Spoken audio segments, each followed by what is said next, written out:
और वहीं बिहार में वोटर रिवीजन का मामला गरमाया हुआ है। वहीं दिल्ली में कांग्रेस वोट चोरी को लेकर चुनाव आयोग को घेरती हुई नजर आई है। राहुल गांधी ने भी इसके ऊपर कई सवाल खड़े किए, लेकिन इन सबके बीच सुप्रीम कोर्ट ने हरियाणा के कप पंचायत चुनाव के मामले में उम्मीदवार की शिकायत के बाद वोटों की गिनती करवाकर नतीजा ही बदल दिया। तो वहीं चुनाव में गड़बड़ी की शिकायत के कई मामले अलग अलग अदालतों में चल रहे हैं, जिसमें कोर्ट ने कई मामलों में परिणाम पर रोक भी लगा दी है। इस पर भारत एक्सप्रेस संवाददाता गोपाल कृष्ण ने एक रिपोर्ट तैयार की है, देखिए।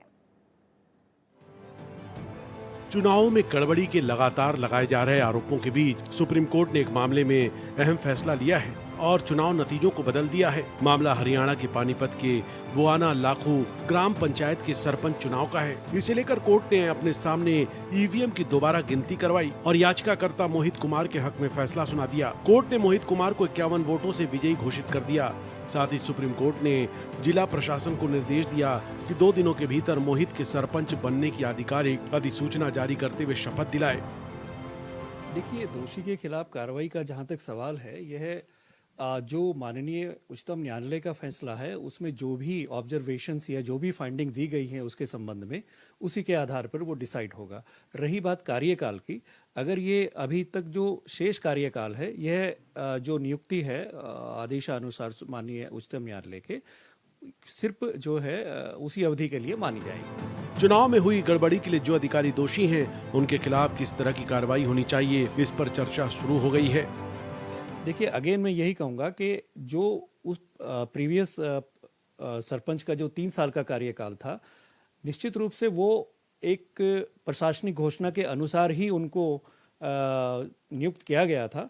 वह एक अलग बात है कि उसके ऊपर विवाद था और जिसका निर्णय माननीय उच्चतम न्यायालय ने दिया गया है। तो जो 3 साल की अवधि है, अगर उस पर कोई न्यायिक ऑब्जर्वेशन नहीं है तो वह अवधि एक सामान्य कार्यकाल के तौर पर ही मानी जाएगी।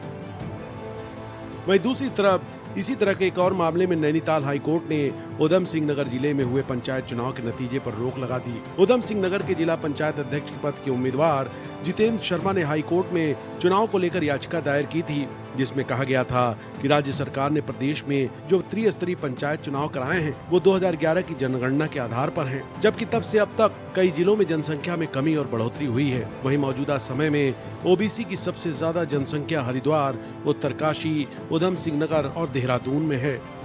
हरियाणा पंचायत चुनाव के मामले से पहले सुप्रीम कोर्ट चंडीगढ़ मेयर चुनाव में दखल कर चुका है।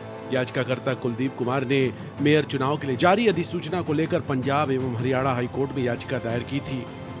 लोकसभा चुनाव हो, विधानसभा चुनाव हो या यहाँ तक कि पंचायत चुनाव हो, विपक्षी पार्टियां धांधली का अक्सर आरोप लगाती रही है। कई बार मामला अदालत तक पहुंचता है। हाल ही में एक वाकया सुप्रीम कोर्ट में देखने को मिला है। पानीपत के एक पंचायत के मामले में सुप्रीम कोर्ट ने 2022 चुनाव के रिजल्ट को पलटते हुए हारे हुए उम्मीदवार को 51 वोटों से विजयी घोषित कर दिया। इससे पहले एक मामला नैनीताल हाई कोर्ट में देखने को मिला है, जहां पर हाई कोर्ट ने चुनाव परिणाम की घोषणा करने पर ही रोक लगा देती है। भारत एक्सप्रेस के लिए कैमरा पर्सन दिलीप कुमार के साथ गोपाल कृष्ण।